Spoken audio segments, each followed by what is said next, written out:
Hello प्यारे बच्चों, क्या हाल चाल आप सभी के डियर स्टूडेंट्स। नवदीप सर की फिजिक्स की क्लास में आप सभी का स्वागत है प्यारे बच्चों। तो देखिए प्यारे बच्चों, अपने कर रहे थे फिजिक्स का चैप्टर नंबर 16 इलेक्ट्रॉनिक्स। और इसमें जो अपने जो आज का टॉपिक है पार्ट नंबर 6 है। आज अपने जो टॉपिक है उसके अर्ध तरंग दिष्टकारी, पूर्ण तरंग दिष्टकारी और सेतु दिष्टकारी और समकारी फिल्टर। ठीक है। तो ये तीनों ही टॉपिक सिमिलर से हैं, मिलते जुलते हैं सारे ही। और तीनों ही टॉपिक इंपॉर्टेंट है, लेकिन जो सबसे ज्यादा इंपॉर्टेंट होता है इसमें पूछा जाता है वो पूर्ण तरंग दिष्टकारी है। ठीक है। जो इस साल के हिसाब से मैं कह रहा हूँ। तो बाकी आपको तैयार तो सारे ही करने हैं, कोई भी किसी को भी कम नहीं समझना आपने।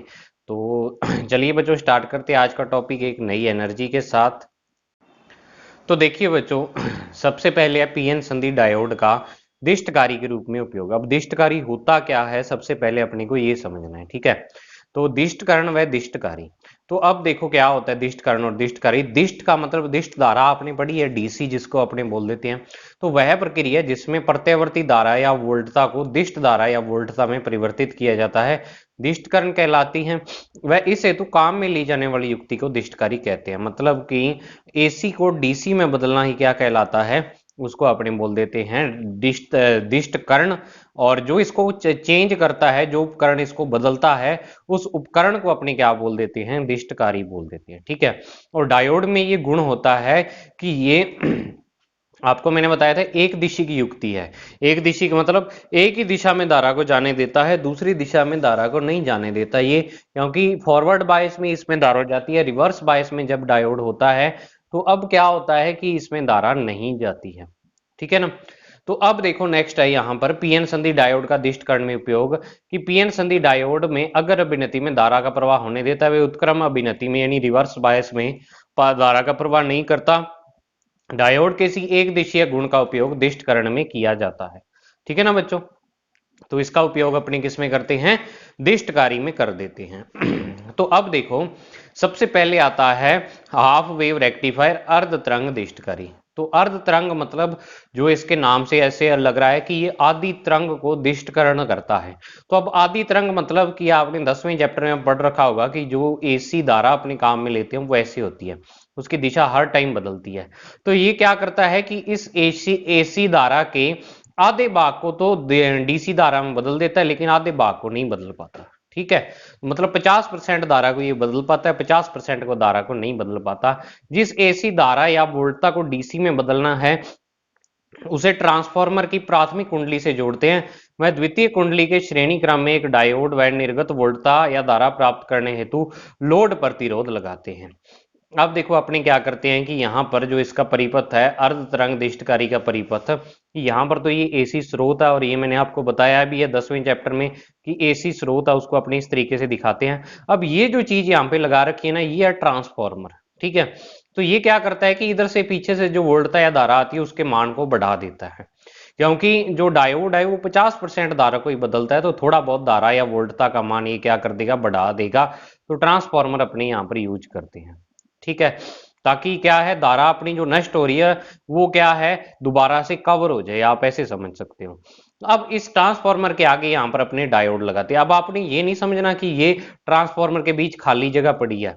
ये ट्रांसफार्मर के बीच प्लेटें रखी होती है। यहाँ पर ट्रांसफार्मर की संरचना और कार्यविधि भी अपने 10वें चैप्टर में पढ़ेंगे, और जिसने पढ़ रखी है उसको तो पता ही होगा। तो ट्रांसफार्मर की ये प्राथमिक कुंडली, इस कुंडली को प्राथमिक कुंडली और इसको द्वितीय कुंडली अपने बोल देते हैं। ठीक है। तो ये धारा या वोल्टता को बढ़ाने या घटाने की काम आता है। तो अब देखो क्या होता है कि यहां पर सबसे पहले कि जब अपने एसी धारा को यहां से बेचते हैं तो एसी धारा की इस आधे चक्कर की बात करते हैं। तो आधे चक्कर में जो एसी धारा का मान है ये क्या होता है, पॉजिटिव होता है। ठीक है ना। आधे चक्कर में क्या होता है, पॉजिटिव होता है। तो ये आधा चक्कर जब आएगा धारा का, तो अब ये डायोड देखो किससे, पॉजिटिव से कनेक्ट है इस साइड। ठीक है। इस साइड क्या है, पॉजिटिव से कनेक्ट है। तो अब पॉजिटिव से कनेक्ट है तो अब ये डायोड का पी पॉजिटिव से कनेक्ट है, और एन क्या है, यहां पर इस प्रतिरोध पर है, इस पर तो वोल्टता है ही नहीं। अब आप देखो कि यहां पर डायोड पर इधर तो पॉजिटिव वोल्टता है। मान लो कि डायोड आपका ये है, तो एक साइड क्या है 5 वोल्ट है और एक साइड कोई वोल्टता है ही नहीं, मतलब 0 वोल्ट है। तो अब आप 5 वोल्ट वाले को उच्च वोल्टता और इसको निम्न मानोगे। और अपने डायोड के फॉरवर्ड बायस में ये चीज स्पेशली पड़ी थी कि डायोड के पॉजिटिव को पी से और सॉरी बैटरी के पॉजिटिव को पी से और नेगेटिव को एन से जोड़ते हैं। या यहाँ पर उसके या में लिख के और अथवा में लिख के एक लाइन और पड़ी थी कि जब डायोड के पी सिरा उच्च विभव पर और एन सिरा निम्न विभव पर होता है तो तब भी डायोड जो होता है वो फॉरवर्ड बायस में होता है। ठीक है, तो अब देखो जो आपका डायोड है वो क्या है। अब यहां पर क्या है कि वो फॉरवर्ड बायस है, क्योंकि यहां पर जो वोल्टता है पीछे से प्लस वाला भाग है, ये वाला भाग, ये धारा भी हो सकती है, वोल्टता धारा और वोल्टता साथ साथ ही चलती है। तो वही चीज है कि ये पॉजिटिव यहां पर धारा या वोल्टता आ रही है। तो अब ये डायोड इस स्थिति में क्या करेगा, फॉरवर्ड बायस की तरह वर्क करेगा, फॉरवर्ड बायस की तरह काम करेगा। और जितनी धारा पीछे से आ रही है सारी धारा को यहां पर जाने देगा और इस प्रतिरोध के सिरों पर अपने धारा को प्राप्त करते हैं। ठीक है, प्रतिरोध लगाते हैं यहाँ पर, इसको लोड प्रतिरोध बोला जाता है। इस प्रतिरोध का मान कम होता है वैसे, और इसके सिरों पर अपने क्या करते हैं, धारा या वोल्टता जो यहां से आती है उसको प्राप्त करते हैं। तो अब आधा भाग तो इसने जितना आया और उसको जाने दिया, लेकिन अब ये दूसरा जो आधा भाग है ये क्या आ रहा है बच्चों, नेगेटिव आ रहा है। इसकी वैल्यू क्या है, नेगेटिव है। तो अब नेगेटिव है तो मतलब कि डायोड का अब पी सिरा क्या है, नेगेटिव विभव पर है और एन सिरा 0 पर है। तो अगर मान लो कि इधर मान लो -5 वोल्ट है और इधर 0 वोल्ट है, तो अब आप ये देखो कि 0 बड़ा है या -5 बड़ा है। तो यहां पर 0 बड़ा है, मतलब डायोड का एन सिरा उच्च विभव पर है, पी सिरा निम्न विभव पर है। तो डायोड अब क्या करेगा, रिवर्स बायस की तरह काम करेगा और इस धारा के भाग को नहीं जाने देगा। हालांकि बहुत ही कम धारा जाएगी, लेकिन वो जो पहले जाने वाली धारा है उससे हजारों गुना कम है, तो उसको अपने नगण्य मानते हैं। तो यहां पर अपने को धारा का कोई मान नहीं मिलता जो नेगेटिव होता है। फिर जब पॉजिटिव आएगा डायोड फॉरवर्ड बस बायस की तरह काम करेगा और धारा के भाग को जाने देगा। फिर जब नेगेटिव आएगा तो डायोड नहीं जाने देगा। तो मतलब आधी तरंग को ही ये क्या करता है, डीसी में बदलता है। अब आप कहोगे कि सर ये डीसी कहाँ हुई, डीसी की तो सीधी लाइन होती है। तो ये भी एक तरह की डीसी ही है। डीसी की परिभाषा क्या होती है, डीसी जो होती है उसकी परिभाषा होती है कि वह धारा जिसकी एक ही दिशा में प्रवाहित होती है। तो अब हो तो एक ही दिशा में प्रवाहित हो रही है, इसकी दिशा तो नहीं चेंज हो रही। हाँ, इसका एक नुकसान ये हो गया कि अब अपनी आधी धारा ही चेंज हो पाई, डीसी में आधी धारा नहीं हो पाई। तो अब जो ये सारी कहानी मैंने आपको बताई है, ये सारी कहानी मैंने थ्योरी में लिखी है कि एसी के धनात्मक अर्ध चक्र के दौरान द्वितीय कुंडली का ए सिरा पॉजिटिव और बी सिरा नेगेटिव होगा। अब आपको देखो, ये सिरा पॉजिटिव और ये सिरा नेगेटिव क्यों कहा मैंने, ये सिरा पॉजिटिव है तो अब दूसरा सिरा इसका, अब इस पर तो वोल्टेज है ही नहीं, तो ये क्या होगा, 0 होगी वोल्टेज। तो अब इसको अगर पॉजिटिव प्लस में मान रहे हो तो इधर वाली 0 है, तो ये निम्न विभव और निम्न विभव को सामान्यतः अपने नेगेटिव बोल देते हैं। ठीक है, कि अगर मान लो यहाँ पर 5 वोल्ट है, यहाँ पर 0 वोल्ट है।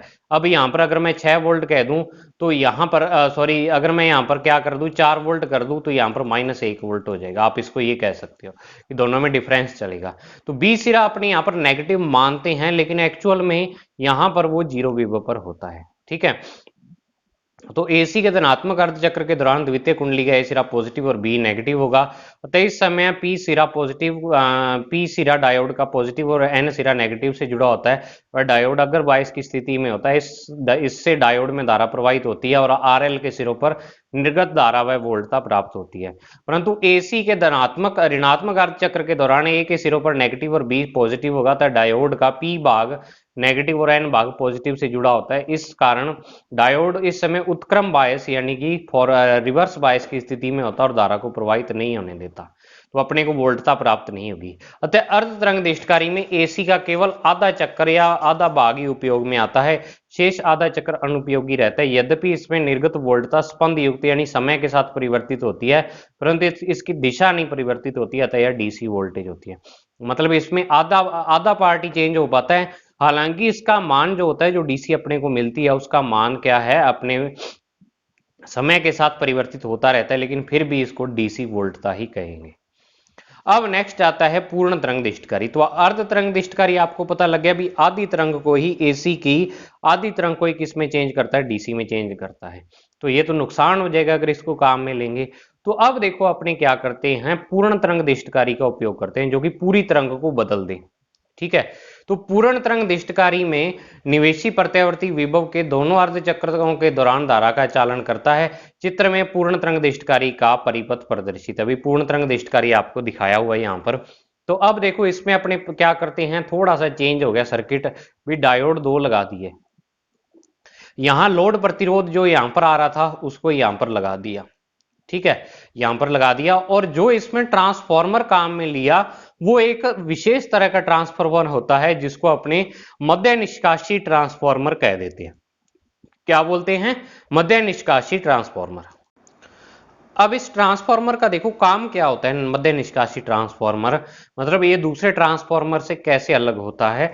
सबसे पहले तो जो इसका मध्य बिंदु होता है ना, ये वाला जो मध्य बिंदु है ट्रांसफॉर्मर का, सी बिंदु जिसको अपने यहां पर लिखा हुआ है, ये 0 वोल्ट पर होता है, 0 विभव पर होता है, ठीक है।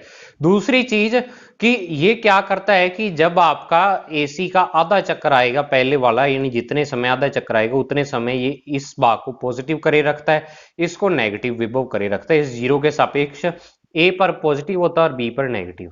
लेकिन जैसे ही आपका दूसरा चक्कर आएगा, मतलब उतने समय बाद इसमें सेट किया होता है कि ये ट्रांसफॉर्मर इस भाग को तो नेगेटिव कर देता है, इसको क्या कर देता है, पॉजिटिव कर देता है, ठीक है ना।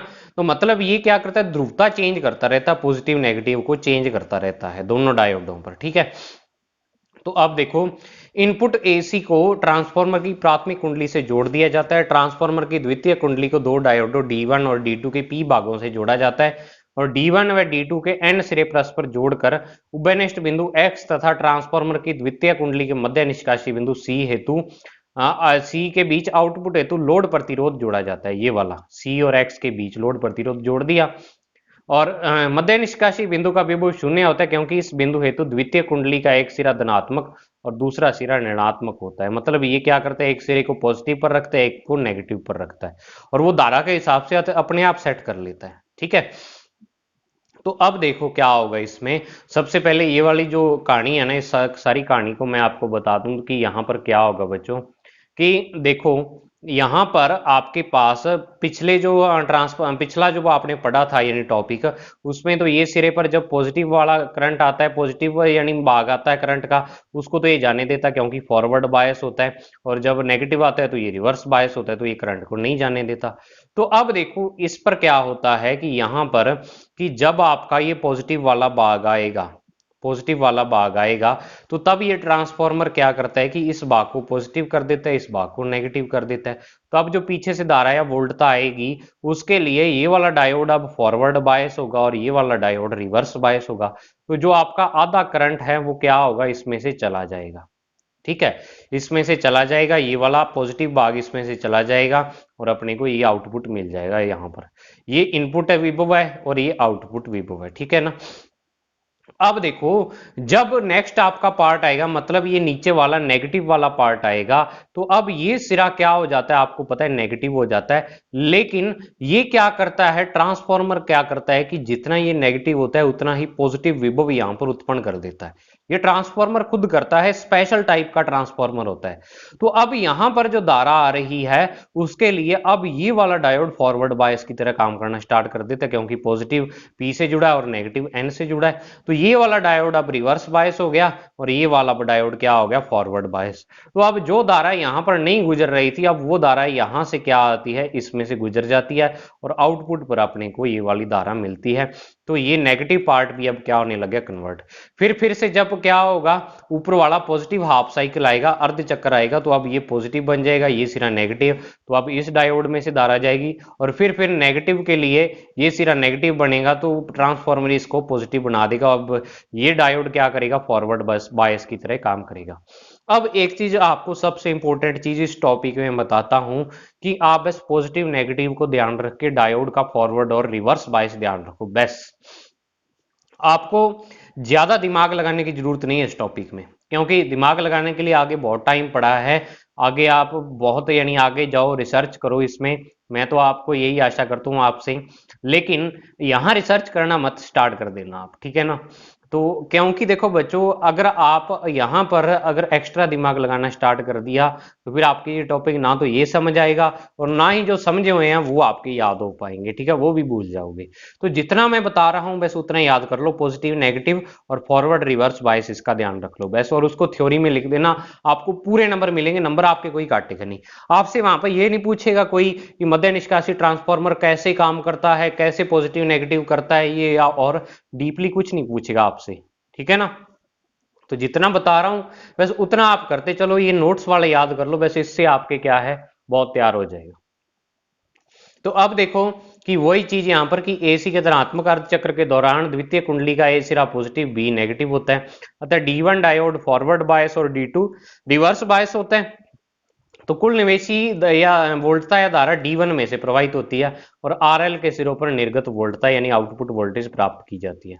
अब बिल्कुल ऐसे ही एसी के ऋणात्मक अर्धचक्र के दौरान कुंडली का ए सिरा नेगेटिव होता है, बी पॉजिटिव होता है, तो डायोड डी1 है वो रिवर्स बायस और डायोड डी2 यानी नीचे वाला फॉरवर्ड बायस की तरह काम करता है, तो वो डी2 से प्राप्त हो जाएगी। तो मतलब कि दोनों स्थितियों में अपने को धारा मिलेगी। अतः पूर्ण तरंग दिष्टकारी पूर्ण निवेशी एसी को एक दिशा में व्यवस्थित कर लेता है, इसमें निवेशी वोल्टता या धारा का कोई भाग अनुपयोगी नहीं रहता, ठीक है। दोनों अर्ध चक्रों में यह धारा का दिष्टकरण करता है, अतः अर्ध तरंग दिष्टकारी की तुलना में यह अधिक अच्छा है। तो पूर्ण तरंग दिष्टकारी में मध्य निष्कासित ट्रांसफार्मर उपयोग में लिया जाता है, ठीक है। तो अब यहां पर क्या है कि अपने को दोनों चक्रों में मतलब जो धारा अपनी वेस्ट जा रही थी पिछले अर्ध तरंग दिष्टकारी में, वो इस पूर्ण तरंग दिष्टकारी में अपने को पूरी मिल रही है।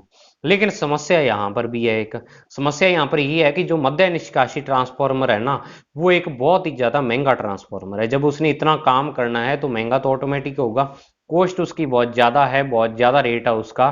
तो इस कारण क्या होता है कि ये वाला जो पार्ट है मतलब दिष्टकारी, ये अपना जो काम में है इसको बहुत कम यानी कि काम में अपने ले पाते हैं क्योंकि महंगा होने के कारण, ठीक है। तो अब अपने क्या काम करते हैं कि चलो एक रास्ता और निकाला, वो है पूर्ण तरंग सेतु दिष्टकारी, फुल वेव ब्रिज रेक्टिफायर। तो ये भी क्या होता है, यह भी पूर्ण तरंग दिष्टकारी की तरह काम करता है, परंतु इसमें मध्य निष्कासित ट्रांसफार्मर की जगह साधारण ट्रांसफार्मर का भी उपयोग कर सकते हैं। अतः पूर्ण तरंग दिष्टकारी से यह दिष्टकारी कम खर्चीला होता है, मतलब कम खर्चे के लिए अपने इसमें यूज करते हैं। अब इसका समझ लो आप क्या है कि यहां पर देखो क्या होता है कि सामान्य अपने क्या करते हैं, ये वाला पार्ट काम में लेते हैं, ठीक है, मतलब ये वाला ट्रांसफार्मर अब यहाँ पे दोबारा से वही ले आए जो अर्ध तरंग में था। लेकिन यहां पर अपने क्या है, डायोड की इस तरह से व्यवस्था करते हैं, भी 4 डायोड इसमें लगाते हैं। अब 4 डायोड जब आप लगाओगे तो आप देखो क्या होगा कि यहां पर जो आपको एक तो डायोड इसी तरीके से लगाने हैं कि देखो आमने सामने वाले, ये दोनों जो आमने सामने वाले हैं ये एक दिशा में है और ये दोनों आमने सामने वाले हैं ये एक दिशा में, ठीक है। तो इस तरीके से आपको लगाने, इनको याद रखना है। अब नेक्स्ट है कि ये काम कैसे करते हैं, इसकी कार्यविधि पढ़ लो। तो कार्यविधि वैसे तो देखो छोटी है, ये सारी कहानी आपको अभी बता देता हूं मैं, बिल्कुल आसान सी कहानी है। देखो क्या होगा कि सामान्यतः जब इसका पॉजिटिव पार्ट आएगा, मतलब धारा का पॉजिटिव भाग आएगा, तो तब क्या होगा, यहां पर 2 डायोड लगे हैं, ठीक है। अब ये सिरा उच्च विभव पर होगा और ये ऑटोमेटिक से निम्न विभव पर होगा, मतलब इसको नेगेटिव मान सकते हैं या जीरो मान लो, नेगेटिव मान लो, बात एक ही है, ठीक है, इसको नेगेटिव मान सकते हैं। तो अब देखो यहां पर बच्चों क्या होगा कि ये सिरा पॉजिटिव है, तो अब ये वाला जो डायोड है यहां पर कि जो आपके पास इधर पॉजिटिव का पी किससे जुड़ा है, डायोड डी1 से, ठीक है। और नेगेटिव देखो इधर भाग का नेगेटिव है, तो यहां नेगेटिव का एन सिरा किससे जुड़ा है, डी3 से, ठीक है ना। तो अब देखो एक डायोड है जिसका पॉजिटिव पी से जुड़ा हो और दूसरा भाग अपने को पता नहीं है किससे जुड़ा है, दूसरा भाग वैसे लोड प्रतिरोध से जुड़ा हुआ है जो कि जीरो विभव पर होता है। और जो अपने क्या करें कि एक डायोड ऐसा आ जाए कि जिसके इस भाग पर नेगेटिव हो, ठीक है, और दूसरा सिरा क्या हो, इसका लोड प्रतिरोध यानी जीरो से जुड़ा हुआ। तो अब दोनों स्थितियों में, चाहे ये स्थिति है चाहे ये स्थिति है, अपने को दूसरी तरफ वोल्टेज नहीं पता, एक तरफ पता है भी पॉजिटिव नेगेटिव का, तो आप एक तरफ ही पॉजिटिव नेगेटिव के हिसाब से इसको बता सकते हो भी इसका पी जब पॉजिटिव से जुड़ा है तो बस ये फॉरवर्ड बायस है, और इसका एन क्या है, नेगेटिव से जुड़ा है, तो अब ये फॉरवर्ड बायस ही है, फॉरवर्ड बायस ही है ये वाला भी। तो मतलब आमने सामने वाले डायोड इसमें काम करते हैं और पूरी धारा अपने को इस लोड प्रतिरोध पर मिल जाती है, ठीक है। कि दो डायोड D1 और D3 दोनों ही क्या होंगे यहाँ पर फॉरवर्ड बायस की स्थिति में होंगे, तो फॉरवर्ड बायस में अपने को धारा मिलती है। अब बिल्कुल उसी तरीके से अगर मैं बात करता हूं इसके दूसरे नेगेटिव हाफ साइकिल के लिए, दूसरे नेगेटिव अर्ध चक्र के लिए, तो यहाँ पर नेगेटिव और यहाँ पर क्या अपने मान सकते हैं पॉजिटिव। इसके रिस्पेक्ट तो पॉजिटिव ही मान सकते हैं। अगर मान लो यहाँ पर नेगेटिव है, यहाँ जीरो है, तो वो उसकी तुलना में तो ज्यादा ही प्लस है। तो अब ये सिरा नेगेटिव है, तो अब देखो इस डायोड का एन सिरा इस नेगेटिव से कनेक्ट है और इस डायोड का पी सिरा इस पॉजिटिव से कनेक्ट है। मतलब कि अब ये वाले दोनों डायोड काम करेंगे और जो यहां पर नेगेटिव वाला पार्ट आएगा एसी का, उसको ये क्या कर देंगे पॉजिटिव में, मतलब कि पूरी धारा को उसमें से जाने देंगे। हाँ, एक खासियत डायोड की ये होती है कि ये धारा की दिशा को चेंज कर देता है। ये आपको पिछले पूर्ण तरंग दैष्ट कार्य में भी बताना भूल गया कि ये इसकी खासियत खुद की होती है कि जो नेगेटिव धारा है ना उसको भी ये पॉजिटिव कर देता है। ये डायोड की खुद की खासियत है। तो मतलब अपने को यहां पर क्या है, दो दो डायोड मिलकर काम कर रहे हैं और मिलकर भी कौन कौन से, आमने सामने वाले D1 D3 D4 D2। तो वही कार्य विधि है कि एसी के धनात्मक अर्ध चक्र में द्वितीय कुंडली का ए सिरा पॉजिटिव और बी सिरा नेगेटिव होता है। अतः डायोड D1 और D3 अग्र बायस यानी फॉरवर्ड बायस होते हैं और D2 और D4 पश्च बायस या उत्क्रम बायस की अवस्था में होते हैं। अतः D1 व D3 के चालन के कारण RL के सिरों पर आउटपुट वोल्टता धारा प्राप्त होती है और दूसरी अवस्था में D2 और D4 होंगे तो तब भी अपने को मिलेगी। ठीक है। अब दिष्टकारी में ऐसे डायोड प्रयुक्त करते हैं जिसमें उत्क्रम बायस में भंजन अवस्था जल्द प्राप्त ना हो, जिससे उत्क्रम बायस में धारा प्रवाह ना हो। मतलब कि अपने ऐसे डायोड इसमें यूज कर लेते हैं जिसमें क्या हो, बहुत जल्द भंजन अवस्था या ब्रेकडाउन वोल्टेज प्राप्त ना हो, क्योंकि जब भंजन अवस्था प्राप्त होती है तो तब जो डायोड रिवर्स बायस में होता है वो भी थोड़ा बहुत धारा का प्रवाह करने लग जाता है। तो अपने ऐसे डायोड प्राप्त करते हैं जिसमें यानी प्रयोग करते हैं इस पे जिसमें भंजन अवस्था जल्द प्राप्त ना हो। तो अब देखो, अब आता है समकारी फिल्टर। अब ये फिल्टर वाला टॉपिक है जो ये आपके डिटेल में नहीं है, इसकी इंट्रोडक्शन दी हुई है और जो ये डायग्राम भी दिया हुआ है, ये रेखा चित्र वैसे दिया हुआ है। फिल्टर एक्चुअल में ऐसे नहीं होते, बहुत बड़े बड़े इसके यानी कि सर्किट होते हैं, लेकिन आपके फिर भी ये रेखा चित्र दिया हुआ है। अब फिल्टर होते क्या है कि ये वाली जो एसी मिली है, हाँ, इसका एक चीज और कि इसका जो तरंग चित्र है वो पूर्ण तरंग दिष्टकारी के समान ही है। तो आप देखो इसमें जो अपने को चाहे तो पूर्ण तरंग दिष्टकारी है, चाहे सेतु है, चाहे आपका अर्ध तरंग है, तो अपने को ऐसी डीसी मिलती है इसमें जिसका मान क्या है समय के साथ साथ परिवर्तित होता रहता है। तो अपने यहां पर क्या करते हैं कि फिल्टर काम में लेते हैं। फिल्टर से अब फायदा क्या होता है, इसको समकारी फिल्टर बोल देते हैं कि ये जो इसमें क्या होता है, जो समय के साथ मान इसका चेंज हो रहा होता है उसको प्योर डीसी में बदल देते हैं, बिल्कुल प्योर में। ठीक है। तो अब उसके लिए अपने किसका यूज करते हैं, एक तो प्रेरकत्व का यूज करते हैं, ये एल प्रेरकत्व मतलब कुंडली होती है एक तरह की, और एक इस सी का यूज करते हैं। अब इसका यूज करने का कारण क्या है कि जो आपके पास प्रेरकत्व है, प्रेरकत्व क्या होता है, एल इसको इंडक्टेंस बोल देते हैं या कुंडली भी बोल देते हैं इसको। ठीक है। तो प्रेरकत्व में क्या होता है, वैसे आप इसको 9th चैप्टर में पढ़ोगे, जिसने पढ़ लिया उसको तो पता होगा कि ये एसी को रोकता है, एसी को ये रोक लेता है और डीसी को अपने अंदर में से जाने देता है। डीसी के रास्ते में ये बाधा उत्पन्न नहीं करता। ठीक है। एसी करंट को ये आगे नहीं जाने देता। अब दूसरा इसमें काम लेते हैं संधारित्र, और संधारित्र की ये खासियत होती है कि ये डीसी को क्या करता है, रोक लेता है, सॉरी ये क्या करता है, डीसी को रोक लेता है और एसी को अपने अंदर में से जाने देता है। ठीक है ना। संधारित्र डीसी में काम नहीं करता है, ओनली एसी पर क्या करता है, ये काम करता है। समझ आई बात।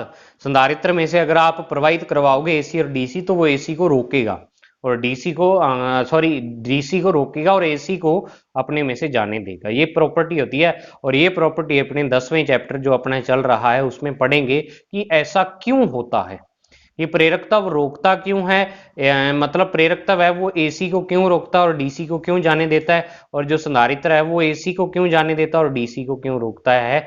मतलब एसी डीसी का जो लफड़ा है संधारित्र और इसमें, वो अपने क्या है इसमें पढ़ेंगे 10वें चैप्टर में। आपके आएगा बच्चों, विद प्रूफ आएगा, मैथमेटिकल फॉर्मूले के साथ आएगा। ठीक है ना। तो अब देखो आपको वैसे एक बार यहां पर प्रॉपर्टी याद रख लो। तो अब देखो क्या होगा कि यहां पर जब इनपुट वाली एसी आती है तो आउटपुट में अपने को डीसी ऐसे मिलती है। दिष्टकारी परिपथ, यहाँ पर कोई भी दिष्टकारी लगा रखा है। अब इस जो डीसी को अपने आगे क्या करते हैं, फिल्टर लगा देते हैं, फिल्टर में से प्रवाहित करते हैं। तो यहाँ पर सबसे पहले प्रेरक तत्व लगा होता है। तो अब ये प्रेरक तत्व क्या करता है कि इसमें जो एसी धारा का अंश होता है, एसी धारा का अंश, उसको तो रोक लेता है और इसमें से ओनली डीसी वाले भाग को जाने देता है, आगे आगे जाने देता है।